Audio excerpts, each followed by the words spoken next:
Satrix Managers have been at the forefront of the development and marketing of exchange-traded funds since 2001.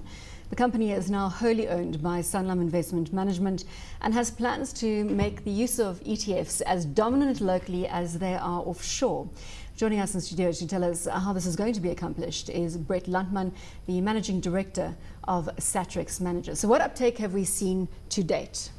Well, so just to highlight, Satrix launched the first ETF in 2000 with the introduction of the Satrix 40. Since then, we've launched a further 6 ETFs over the past 10 years.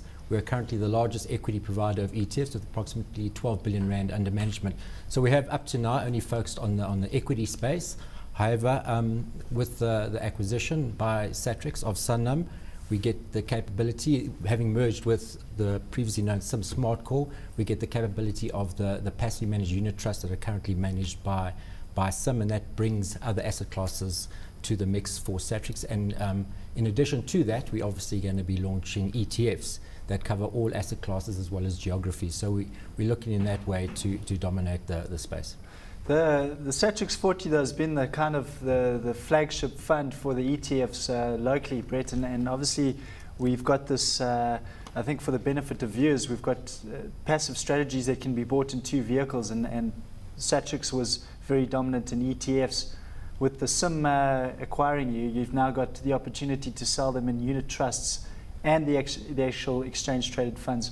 Which ones do you think are going to be the bigger pool of funds in the future? Do you think more investors will invest through the unit trust vehicle, or do you think more and more people are getting their heads around coming directly to the market through the exchange traded fund? Well, we're looking for pricing parity, so we're not looking to differentiate between the different instruments, whether that be an ETF as a listed instrument or an unlisted unit trust.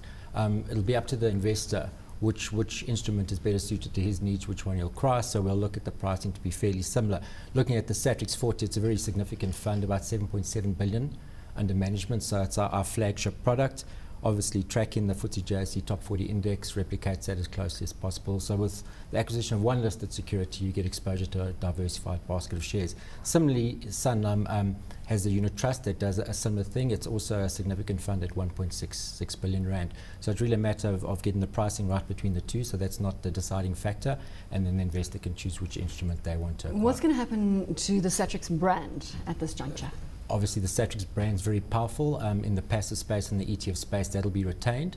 And with that in mind, we're looking to obviously establish a new scheme under Satrix, which does unit trust, unlisted unit trust. Our current deed only focuses on ETFs, the listed space, and then looking to amalgamate the after due process, amalgamate the existing unit trust under Sanlam, under the Satrix brand. So we are coming out to market as a Satrix brand, offering the passive capabilities for the Sanlam group. I definitely think that's the right thing to do. I mean, Satrix is the most well-known brand within the passive space. Brett, some of the we've seen. I mean, just in the few years I've been doing research on ETFs, the amount of products that have mushroomed. I mean, we started with maybe 10 3 or 4 years ago. We now, if you include exchange traded notes, up to 40. There's about 60 now, in fact. 60 with exchange traded notes. So yeah, there's been a proliferation of product and providers to the market, which is very promising for us.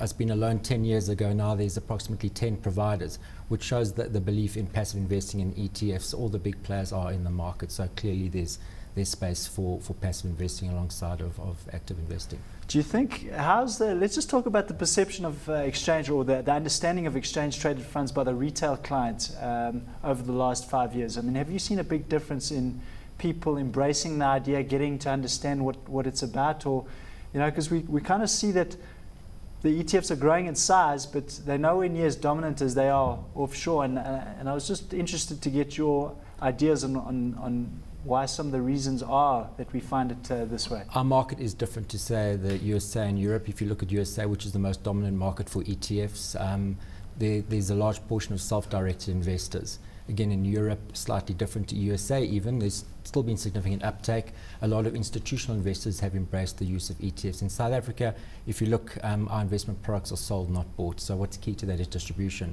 And that's something we're hoping to get with the Sanlam deal, because now we've got access to the significant Sanlam distribution forces. So investment products being sold, not bought.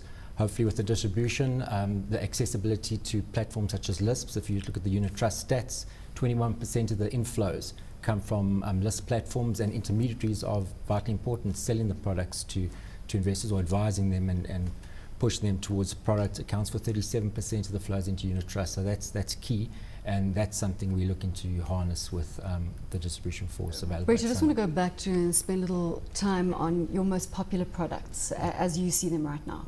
Well, the Satrix 40 is always popular with the 7.7. It's the top 40 stocks on the JSE by market capitalization.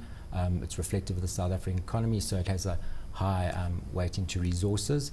And then the second most popular, Warren refers to. So it's taken a little pain of late with that high weighting on the resource side. The weighting resources has come down a bit, but it has taken a bit, but it's still performed very well. If you look at long-term numbers, 10 years, it's done 15.95%. So the volatility that comes through the cyclical nature of resources over time sort of evens out. It evens out. Volatility is inversely related to time. It evens out.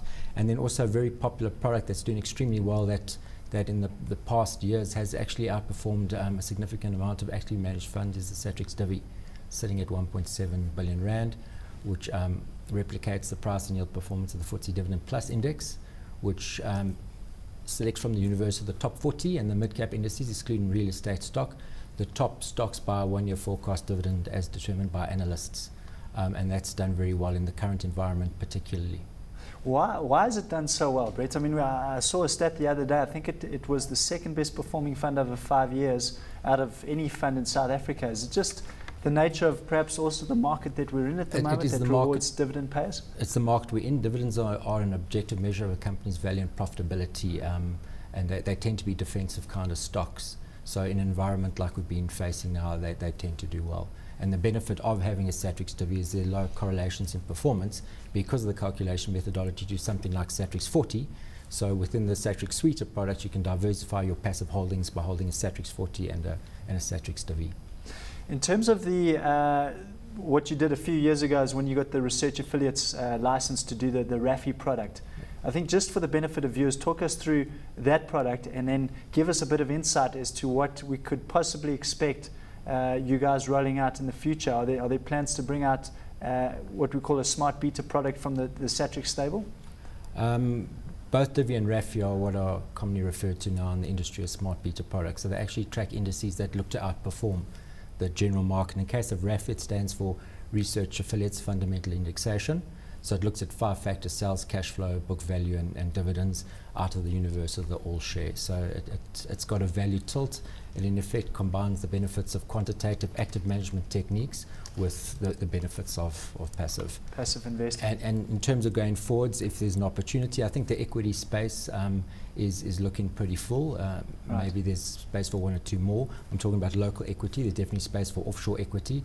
And if that comes with a smart beta overlay to it, that might be the case. Okay. Where do you see the ETF environment in South Africa 5 years from now? Well, I definitely think it's going to pick up. In low return environments, I think people are becoming more sensitive to costs. So they're looking more at ETFs and passive in general. So I don't think it's just necessary growth in ETF only, but definitely in passive type investments like unit trust that replicate indices.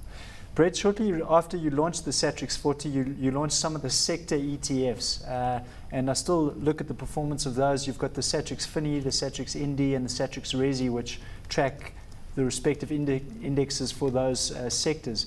Who are the types? How are those specialist sector ETFs used by investors, and which type of investors are using those types of products? They're utilized by both retail and institutional investors, but if you look which products are utilized more by institutional investors, it's the broad market benchmark indices like your top 40, your SWIX, which obviously has the low weighting towards resources, less volatility.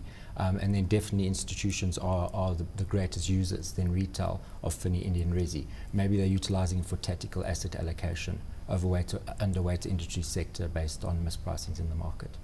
Okay, so it's just for instance, a good example now would be if you had exposure to a broad equity market through Satrix 40 or SWIX 40, and you thought that this was a once in a lifetime opportunity to get exposure to resources, you go and buy the Resi ETF for a period of time until that dislocation had disappeared. Correct. If you're inclined to attempt to time the markets and you perceived that resources are undervalued now relative to financials, industrials, one purchase on the JSE can give you access to a diversified basket of resource counters.